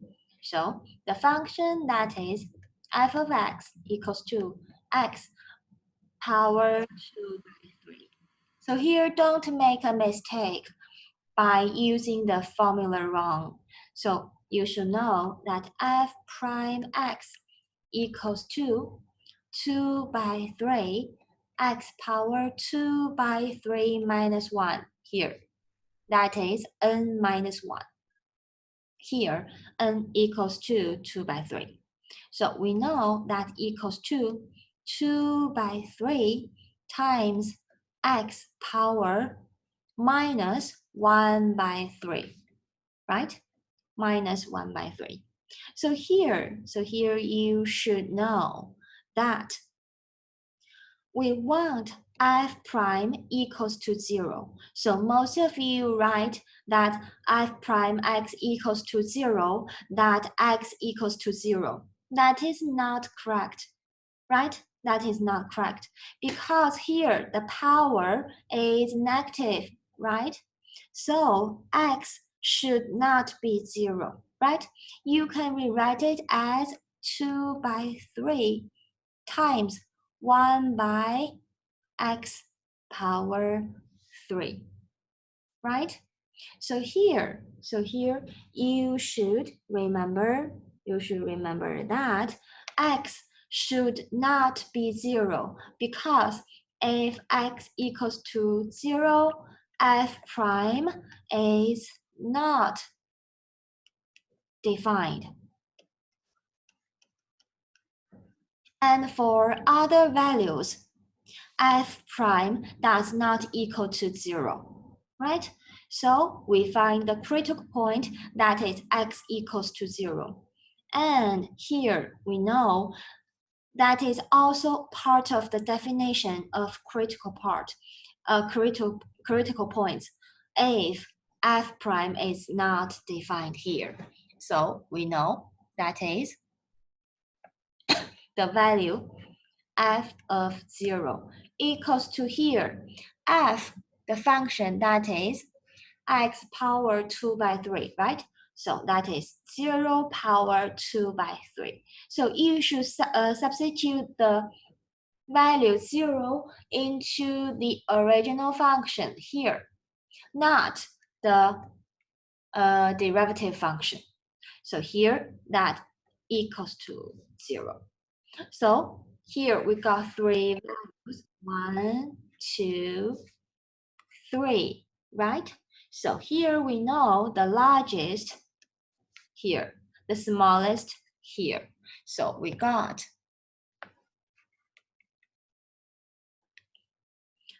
the extreme values are f of 3 and f of 0. So guys, can you understand why I say you all didn't get the correct answer at first? So pay attention to the critical points definition. And here, pay attention to not f prime x equals to 0 means x equals to 0. And I found some students right here. Actually, if x equals to 0, that means infinity, right? Not 0, not 0. So here is the solution for this exercise. Any questions here? You can ask questions here.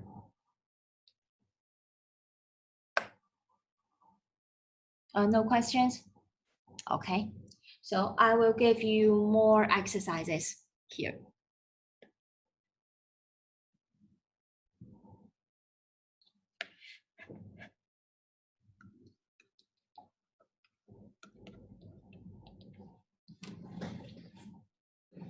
Okay, first.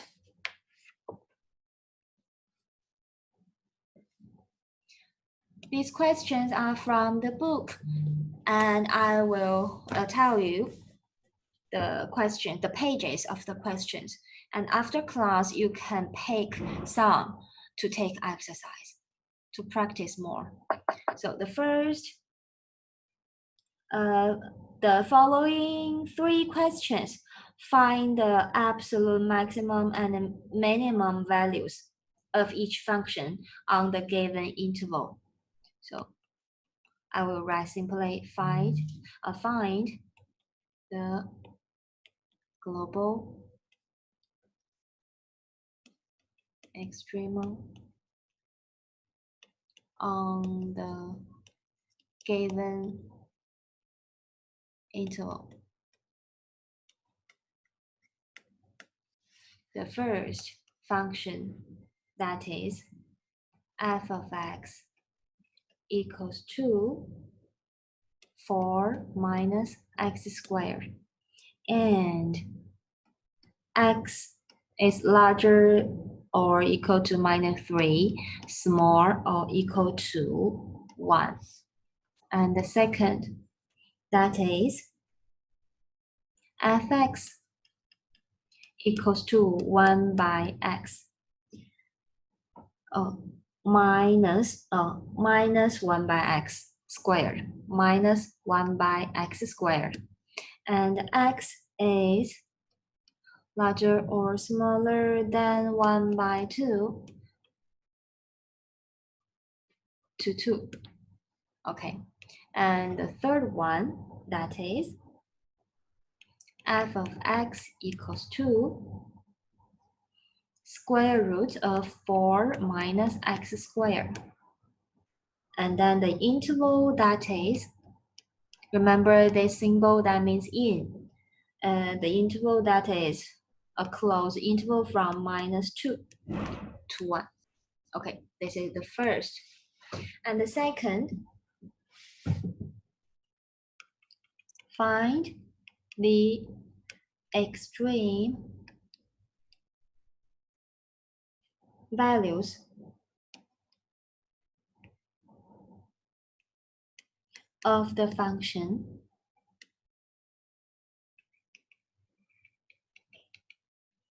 here as follows.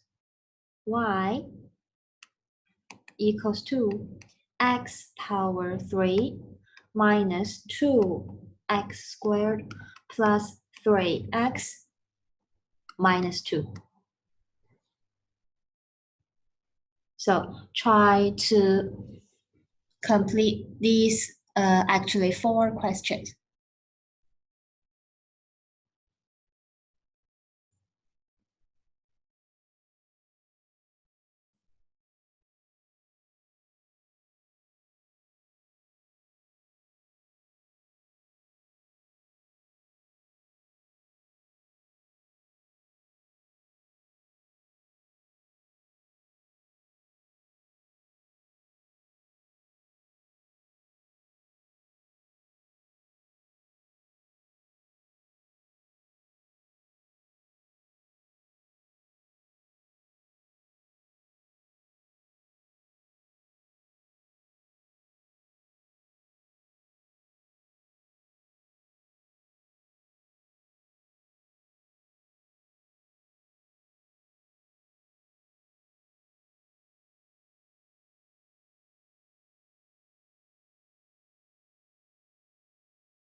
Okay, I have a writing here. Here should be 3, 1 by 3, power 1 by 3. Because here that is minus 1 by 3, right? Not 3. 1 by 3. Okay.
Okay, let's solve together.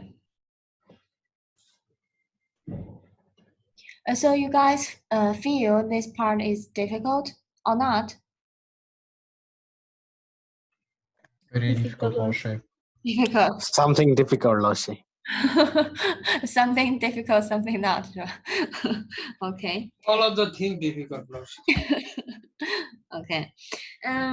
So let's solve one by one from the first one.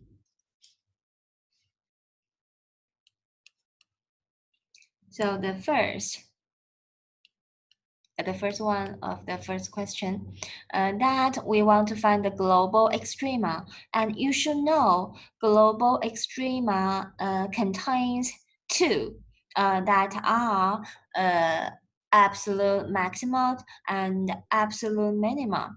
So you also should find two extreme values here. So here first we calculate f prime, right? So this part is not difficult, but I found if I gave you the function like these two, you cannot calculate well. But if I gave you this kind of function, you can calculate well. So I think you should practice more about the calculating of derivative. So for the first one, f prime, this part is easy, that equals to minus 2x, right? So we let it in equal to 0, we find x equals to 0.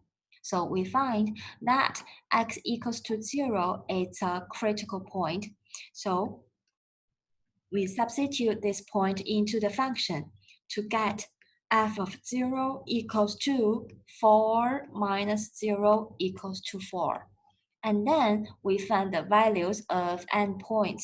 So here we know the endpoints, that is f of minus 3 here, that equals to 4 minus 9. So here, don't forget here that is squared, right? So 4 minus 9 equals to minus 5. And f of 1 equals to 4 minus 1 equals to 3. So we find the largest value, that is 4, and the smallest, that is minus 5, right? So we got the global extrema. They are f of 0, that is 4, and f of minus 3, that is minus 5. So any questions for the first question? The first one is easy, right? Yeah, Laoshi. Okay, no questions. Good. So we come to the second one. The second one, some students make mistakes by calculating the derivatives. So here, fx equals to minus x power minus 2, right? So here, f prime equals to minus times minus 2 times x power minus 2 minus 1. So here we should know that is 2 times x power minus 3. So you can also write it as 2 by x power 3, right? So here we should know that if x equals to 0, that f prime is not defined. If x equals to 0, f prime is not defined. So x equals to 0 is a critical point. But if you substitute x to 0 back to the function, you will also find the function that is minus 1 by x squared, right? So you will also find that if x equals to 0, the function is also not defined, right? So we cannot get the value of f of 0 because that is not exist, right? So we come to the endpoint. The endpoint that is 1 by 2 and 2. So f of 1 by 2 that equals to minus 4, right? And f of 2 that equals to minus 1 by 4. So the global extrema that is f of 1 by 2 and f of 2. No f of 0 because f of 0 is not defined. So that is the solution for the second one. Any questions? Lashi, can you please repeat one more from the Okay. first line? Okay. Here, fx from the question here, fx equals to minus 1 by x squared. So we can rewrite it by f of x equals to minus x power minus 2. So here we can use the formula, the derivative formula to get f of f prime, right? So f prime equals to minus, we don't change it here. And then we use the power rule. So here times minus 2 and the power minus 2 minus 1. So we get f prime equals to 2 times x power minus 3. And x power minus 3 can be written as 2 by x power 3. So we can see directly x should not be 0 because if x equals to 0, f prime is not defined. So x equals to 0 is a critical point. So we try to substitute x equals to 0 back to the function here. But you will find that the function that is minus 1 by x squared, right? So x should not be 0. So we know that f of 0 does not exist.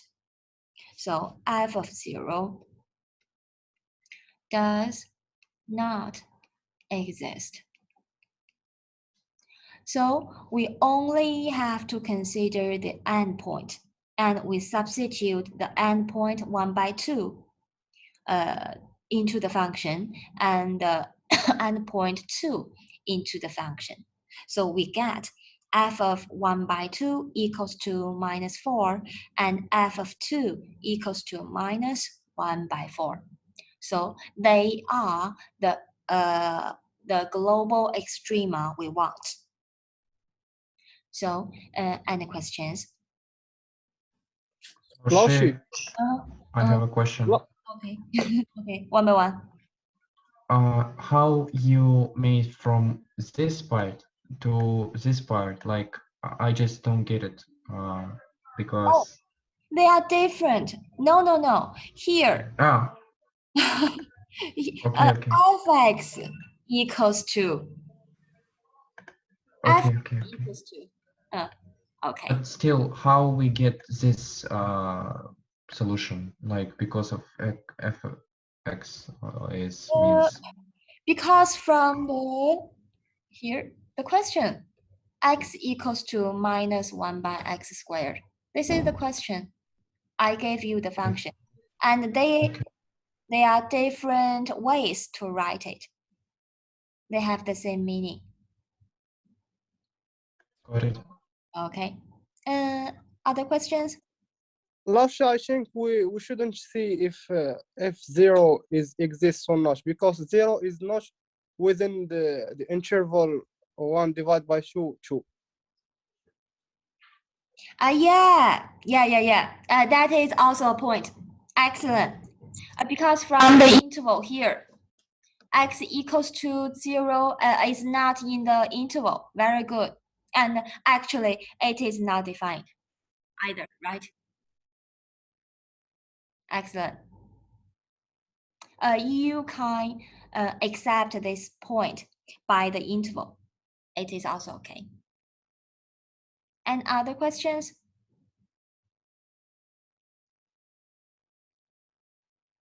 Other questions? Okay, no questions. So today's homework is number 3 and the second question. Please write your procedure step by step. And this is maybe the third homework, right? And submit your homework before next Thursday. And if you didn't do the chapter test well, so please work hard. Okay, study hard, and you will find the things we learned is more and more difficult, right? And hard to understand. So you must practice more and learn the basic knowledge well, such as calculating the limit, calculating the derivatives, and so on. So if you have any questions, you can talk to me after class. Okay, guys? Any questions? Okay. Any questions? What is our homework? The homework here. Number 3 and here, homework for today. These 2 questions are the homework for today. Okay, number 3 and 2. Okay. Yeah, What is the deadline? What is the deadline? A deadline before next class, next Thursday. Okay. Okay. Okay, other questions? No, Laoshi. Okay, you can ask questions after class. Okay, if you don't understand any point. Okay, so see you next week, guys. Bye-bye, Laoshi. Thank you, Laoshi. Cheer up, okay? Cheer up. Bye-bye, Laoshi. Okay.